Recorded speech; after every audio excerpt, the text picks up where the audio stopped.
I know it's not flashy, Liam said, sliding the box across the table. My fingers grazed the edge. Cardboard, not velvet, no shine, no shimmer, just cardboard. You'll like it, he added, hopeful, almost shy. I smiled, but it wasn't real. You always say that, he chuckled. Yeah, but this one, I worked on it for months. I opened the lid. A scrapbook, handmade, thick textured pages held together with string. I flipped it open. There was a photo of us at that beach picnic 4 years ago. A pressed daisy, a note in his handwriting. You looked like summer that day. Another page, movie ticket stubs, doodles, a napkin with my lipstick mark. I kept everything, he whispered. I blinked at it, held back a sigh, and said, You really went all out. He noticed. You don't like it? I laughed softly, nervously. It's cute, just, I thought we'd do something big this year. 5 years? Maybe Bali, or... I caught myself. Never mind. He leaned back, quiet. Liam, I tried. It's sweet, really. But you know I've had a rough month. Work's been hell, and I needed a break. A real one. He nodded, eyes on his water glass. A break? No, I don't mean from us, I rushed. Just a change of scenery. Still silent. I glanced at the scrapbook again. You've really been collecting all this? Since the first date, he said. You wore that ridiculous red scarf, remember? I thought I looked cute. You did, he said, barely smiling. You still do. I didn't say thank you. I didn't say anything. Instead, I rolled my eyes, and he saw it, that one flicker of disdain, too fast to pull back, too sharp to soften. Wow, he murmured. Okay. It's not like that, I lied. I thought we were past the arts and crafts phase. He nodded slowly. Right. Liam. It's fine, he said. Happy anniversary. Don't do that. He stood picking up his plate. Do what? Shut down. Talk to me. He looked at me, really looked. What should I say exactly? That I thought this would matter? That I thought you'd smile, maybe cry a little? That I thought you'd look at 5 years of memories and feel... something? I do feel something. Yeah? He raised an eyebrow. What, exactly? Mild disappointment? Embarrassment? Pity? I crossed my arms. You're being dramatic, he laughed once. That's rich. Liam, I'm going to go do the dishes, he said, walking toward the sink. Happy anniversary, babe. The clink of cutlery was louder than it needed to be. I sat there staring at the scrapbook. It looked stupid now, childish, like a school project. What was I supposed to do? Cry over movie stubs and candy wrappers? My phone buzzed. Callie. Hey, I answered low. How's dinner? She asked. I paused. Fine. You sound like you stepped in something gross. He made me a scrapbook, I said, half laughing. Oh, yeah. There was a pause. Girl, she said finally, he made you a scrapbook? Yes. On your anniversary? Yes. And you're not crying in a good way? I rolled my eyes again, even though no one could see. It's not that deep. It is that deep, she said. That man loves you. I know. No, you don't. You think he's background noise. That's not true. Then why does a heartfelt gift make you cringe? I didn't answer. She sighed. You've been restless for months. It's not about him. It's all about him. You're trying to outgrow a man who built a home around you. He deserves someone who appreciates this stuff.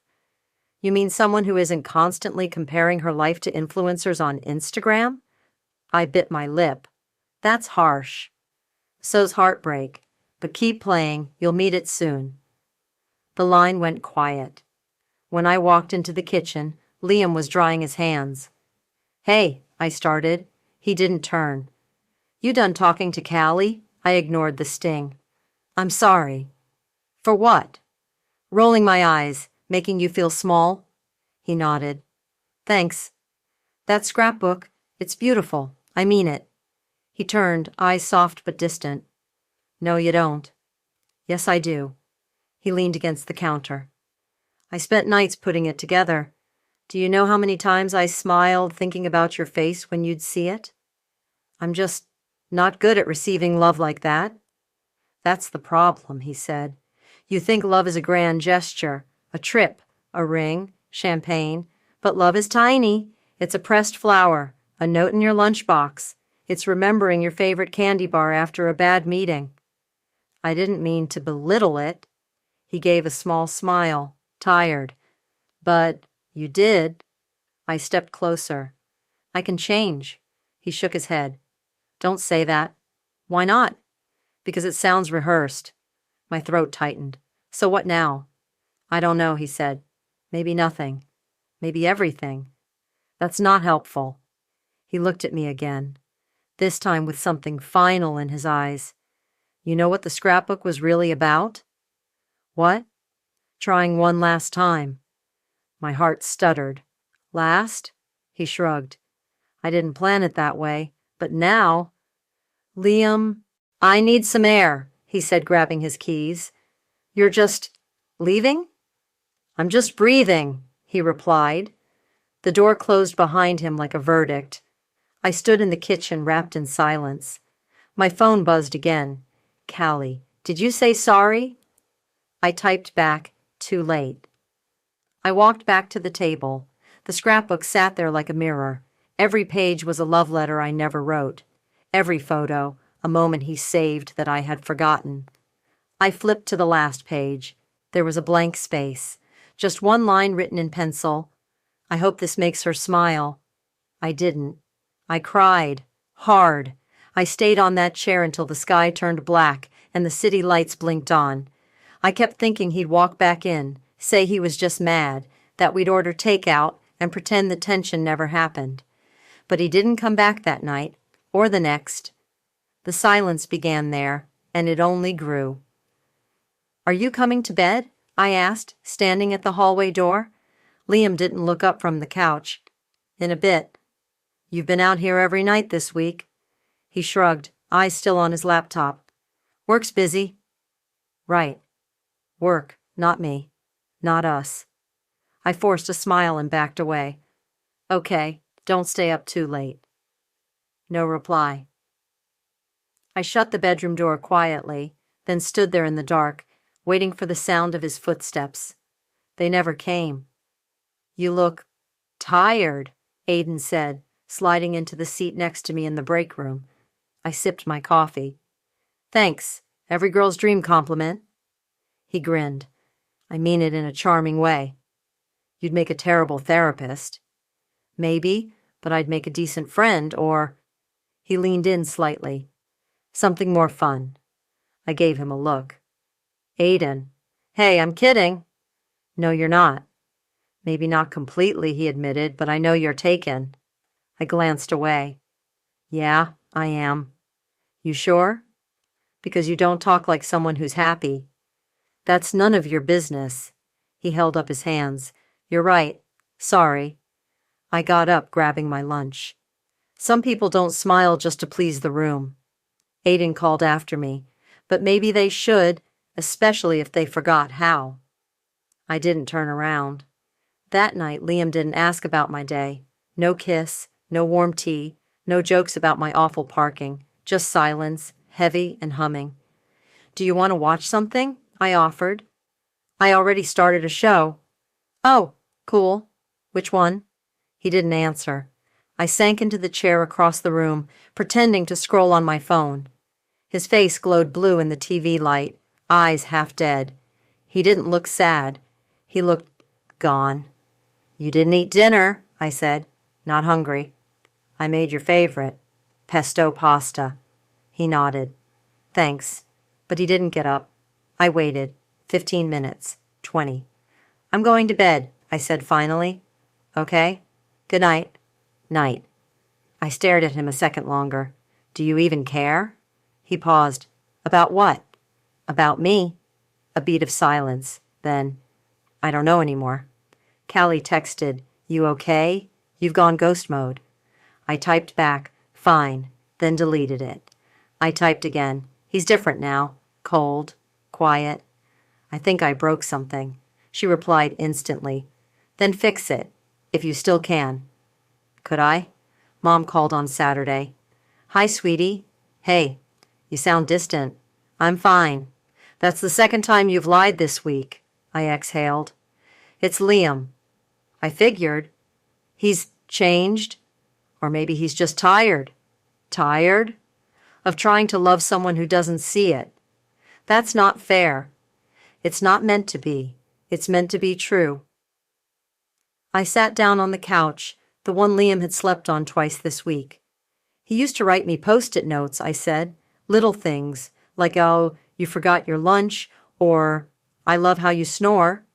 And now? Nothing. No notes, no check-ins, no jokes. Did he stop, or did you just stop noticing? I went quiet. Mom's voice softened. "Sweetheart, you'll miss the man who loved you quietly. You just don't know it yet." That night I couldn't sleep. I rolled onto his side of the bed. It smelled like shampoo and thyme. I shifted the pillow. That's when I saw it. A box sticking out from under the frame. A shoebox. Curiosity beat hesitation. I slid it out. Inside were scraps, memories. My birthday cards, folded with tape residue. A dried rose from a date I forgot. A napkin from our favorite pizza place with my lipstick mark faint on the corner, and at the bottom, a ring box, unopened. I stared at it. No note, no explanation, just waiting. I opened it. Simple. Gold band, tiny diamond, my style, classic, thoughtful. He was going to propose. My breath caught in my throat. I sat on the floor, knees to my chest, ring in my hand. He loved me enough to ask me forever. And I made him stop. Sunday morning. He was in the kitchen making eggs. I walked in, holding the ring box. He didn't turn around. "I found it," I said. "I know." "You left it there?" "Didn't need to hide it anymore." My voice cracked. "You were going to ask?" "Was." I stepped closer. "When?" "He plated eggs." 2 months ago." I stared. "Why didn't you?" He finally looked at me. "You rolled your eyes at a scrapbook." I looked down. "I was stupid." "I know." "That's not fair," I whispered. "What's not?" "You didn't tell me you were planning that." "I was waiting for the right moment. Turns out, it never came." I reached for him. "Liam." He stepped back. "I don't hate you," he said. "I'm just tired." "I'm trying." "You should have tried when I was still holding out hope." "I didn't know what I wanted then." "And now?" "I want you." He smiled sadly. "Now that you might lose me." Tears burned. "I already have, haven't I?" "I don't know," he whispered. "Maybe." I met Aiden in the hallway Monday morning. "Rough weekend?" he asked. "You could say that." "You want to talk?" "No." "Want a drink?" "No." "Want to scream into a pillow?" I smiled despite myself. "Maybe." He leaned against the wall. "Listen, I joke a lot, but for what it's worth, I hope it works out." "Why?" "Because no one looks that heartbroken over a guy unless she still loves him." I blinked fast. "I do. I just forgot how to show it." "Then remind him." I tried. I came home early, cooked his favorite meal, wore the dress he once said made me look like sunlight. He came home late. I lit candles. He walked in, paused, looked around. "What's all this?" "Dinner, United States, a restart." He didn't move. "I messed up," I said. "I treated you like a placeholder when you were always the prize." He set down his keys. "Why now?" "Because I found the ring." He flinched. "I should have said yes before you even asked." "You didn't?" "I didn't know what I had." "And now that it's slipping through your fingers, it matters." I nodded. "Yes." He looked at me for a long time. "I'm not saying yes," he said quietly. I froze. "Not yet," he added. "Maybe not ever. I need time." "That's fair." He walked past me, sat down. "I'll eat," he said. "Thanks." I smiled, but it hurt. Small steps. At least he stayed. It was a Tuesday. Of course it was. No storm, no music, no loud slam of a door. Just stillness. I walked in after work, heels clicking on hardwood, phone in one hand, iced latte in the other, rehearsing a text I was about to send to Callie about Aiden's weird comment at lunch. Then I saw it, his suitcase, by the door. I blinked once, twice. "Liam?" No answer. I stepped further in. My heart began to beat louder than my footsteps. The apartment didn't feel like home. It felt evacuated. "Liam?" I said again, louder this time. Still silence.